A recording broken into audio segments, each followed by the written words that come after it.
அனைவருக்கும் வணக்கம். இந்த வாசகர் வட்டம் வந்து கிட்டத்தட்ட இப்போ இது 16வது நிகழ்ச்சி சென்னையில் மட்டும். அது தவிர நீங்கள் பார்த்தீங்கன்னா பிற ஊர்களில், மதுரையில், இப்போ வெகு விரைவில் தாம்பரம், காஞ்சிபுரம் இங்கே எல்லாமே நடக்க போகுது. கோயம்புத்தூரில் நவம்பர் மாதம் நடக்கிற மாதிரி இருக்குது. ஸோ இது வந்து பறந்து விரிந்து தன் சிறகுகளை விரிக்க ஆரம்பித்திருக்கிறது வாசகர் வட்டம், அப்படி தான் சொல்ல முடியும். பல இடங்களில் இப்போ வந்து வாசகர் வட்டம் நடத்துவதற்கு பல பேர் முன் வந்திருக்கிறார்கள். இதில் மெயினாக ஒரு முக்கியமான விஷயம் நான் அதில் சொல்ல விரும்புகிறேன். நம்ம எண்ணிக்கை குறைவாக இருந்தாலும் இதை சொல்ல வேண்டும் என்பதால் கண்டிப்பாக இதை பற்றி நாம் பேசியே ஆக வேண்டும்.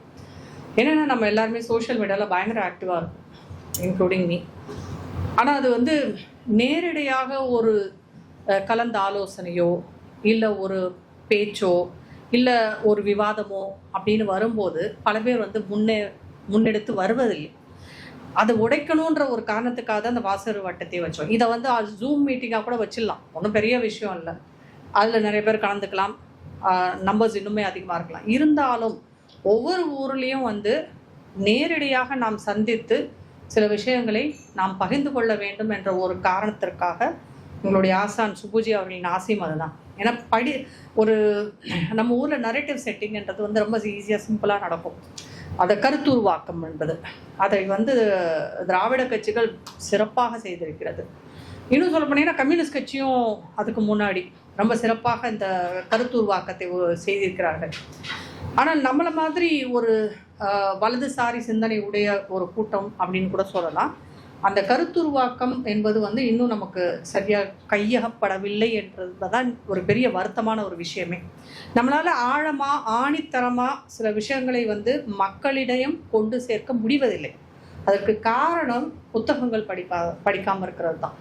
நமக்கு என்ன கருத்து வேணுமோ அதற்கான புத்தகங்களை வந்து நாம் தேடி போய் படிப்பதே கிடையாது. புத்தகங்கள் கிடைப்பதில்லை என்பது ஒரு பக்கம் இருந்தாலும் அதை தேடி படிப்பதில்லை. இந்த ஃபோரமை பொறுத்த வரைக்கும் புத்தகங்களை அறிமுகப்படுத்துவது தான் நம்மளுடைய தலையாய வேலையாக பார்க்கிறோம். இன்றைக்கு உமா அவர்கள் அறிமுகப்படுத்துவதும் ஒரு புத்தகம் தான். அந்த புத்தக மதிப்பீட்டு தான் இங்கே நடக்கப் போகிறது. ஒரு புத்தகத்தை நாம் அறிமுகப்படுத்துகிறோம்.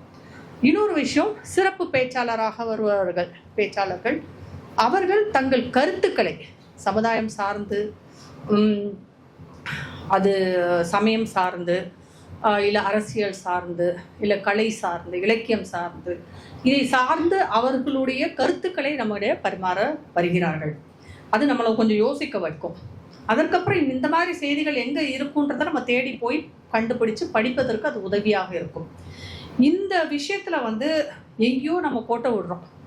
நமக்கு வேண்டிய அந்த கருத்துக்களை வந்து தேடி பிடிக்க முடியலை. ரொம்ப சிம்பிளாக நான் சொல்லணும்னா, பார்வதி வந்து கையில் இருக்க அழுக்க உருட்டி வச்சு புளியாரா பிடிச்சாங்கன்னு சொல்லி நம்மளை அசிங்கப்படுத்துவாங்க. அதை எப்படி எதிர்கொள்வது என்பது கூட நமக்கு தெரியாது. இது உண்மையா பொய்யா, இது கதையா, இல்லை இது என்ன மாதிரியான ஒரு விஷயம், இதை நம்ம எதிர்கொள்வதென்றால் எப்படி எதிர்கொள்வதென்றால் அதை படித்திருந்தால் மட்டும்தான் நம்ம எதிர்கொள்ள முடியும். ஆனால் நம்மளால் எதிர்கொள்ள முடியாது. இது மாதிரி பல விஷயங்கள், இது ஒரு சின்ன விஷயம் தான் நான் இன்றைக்கி சொல்கிறேன். ஆனால் பல விஷயங்களை வந்து நம் முன்னால் பிற கருத்து தாக்கம் உள்ளவர்கள் பேசும்போது அதை எதிர்கொள்வதற்கான ஒரு அறிவோ இல்லை அதற்கான விஷய ஞானமோ நம்மிடையே ரொம்ப குறைவு. நம்மளுடைய சிறப்பு பேச்சாளர் இங்கே பேசுவார். அப்படி என்ன சொல்லலாம்னா ஒரு கருத்து களஞ்சியம்னு கூட சொல்லலாம். ஏன்னா அவர் அந்த அளவுக்கு புத்தகங்களை படித்திருக்கிறார். பல்வேறு புத்தகங்களை படித்ததுனால் அவருக்கு அந்த கருத்துருவாக்கம் மிக எளிதாக முடிகிறது. ஆனால் அவர் மட்டுமே எல்லா இடத்துலையும் போய் பேசிட்டு இருக்க முடியுமானா வாய்ப்பில்லை. அப்போ நம்மளை மாதிரி ஆளுங்க வந்து சாதாரண ஆளுங்க போய் பேசணும்னா இவரை மாதிரி ஆட்களிடமிருந்து இந்த மாதிரி கருத்துக்களையும் செய்திகளையும் கேட்டு தெரிந்து கொண்டால்தான் நாம் பேசவே முடியும். இல்லாட்டி நம்ம வாய்மூடி மௌனியாக இருக்க வேண்டும், இல்லாட்டி அவமானப்படுத்துவாங்க நம்மளை, இல்லாட்டி நம்ம எதுக்கிடாமோன்னு விலகி போகிற மாதிரி இருக்கும். வாசகர் வட்டம் என்பது இதற்காக ஆரம்பிக்கப்பட்டது தான். இதில் வந்து எந்த மாற்று கருத்தும் இல்லை. மாற்று சிந்தனையாளர்களையும் நாம் ஏற்றுக்கொள்வோம். சரியான கருத்துக்களை முன்வைத்தார். கருத்துக்களை கருத்துக்களால் மட்டுமே எதிர்கொள்வோம், செய்திகளை செய்திகளால் மட்டுமே எதிர்கொள்வோம். இது வந்து உண்மையோடு எதிர்கொள்ள வேண்டிய ஒரு காலகட்டத்தில் நாம் இருக்கிறதுனால இந்த கூட்டம் பத்தாது. நமக்கு இன்னும் நிறைய பேர் வேணும், குறிப்பாக இளைஞர்கள் வேண்டும். ஏன்னா அவங்களுக்கு தான் இதை பற்றி நிறைய விஷயங்கள் தெரியலை. அதனால் நம்மளால் முடிஞ்சது என்னென்னா, நான் இங்கே கேட்டுக்கிறது எல்லாருக்கிட்டையும், நம்மளால் முடிஞ்ச இன்னும் 2 பேர் 3 பேர் நிறைய பேர். ஒரு 100 பேர் இருந்தால் 50 பேர் வருவாங்கன்ற கணக்கு தான். நம்ம 26 பேர் சொன்னாங்க, 12 பேர் வந்திருக்கோம். இதுதான் கணக்கு. அதனால் இது 100ஆக மாறும்போது தான் நீங்கள் 50 பேர் உட்காருவாங்கன்றது என்னுடைய எண்ணம். அதற்கு என்ன செய்ய வேண்டுமோ அதை நாம் செய்ய வேண்டும். இங்கே இருக்கும் ஒவ்வொருவரும் நாம் அதற்கான முயற்சியை செய்வோம். எப்படியாவது இந்த நிகழ்ச்சிக்கு ஒரு 1 மணி நேரம் வந்து உட்காருவதற்கு இவர்களை அழைத்து வர வேண்டும் என்பது என்னுடைய கோரிக்கையாக இங்கே வைக்கிறேன். மற்றபடி இது சிறப்பாக சென்று கொண்டிருக்கிறது. மெதுவாக ஒவ்வொரு அடியாக எடுத்து வைத்து கொண்டிருக்கிறோம். இன்னும் ஒரு 2-3 வருஷத்தில் வாசகர் வட்டம் என்பது அகில இந்திய அளவில் தெரியும் அளவிற்கு ஒரு அமைப்பாக மாற்ற வேண்டும் என்பது என்னுடைய ஆசை. நம்மளோட தமிழ் நாடகத்திலேயோ சினிமாவிலேயோ அல்லது கதையிலையோ அடிக்கடி வசனம் ஒன்று சொல்லுவாங்க, ஆப்ரேஷன் சக்ஸஸ் பேஷண்ட் டெட்டுமா. ரிவர்ஸ் பண்ணிங்க. இப்போ நம்மளை பொறுத்த வரைக்கும் ஆப்ரேஷன் ஃபெயிலியர், யாரும் வரல, பேஷண்ட் போச்சிட்டாரு.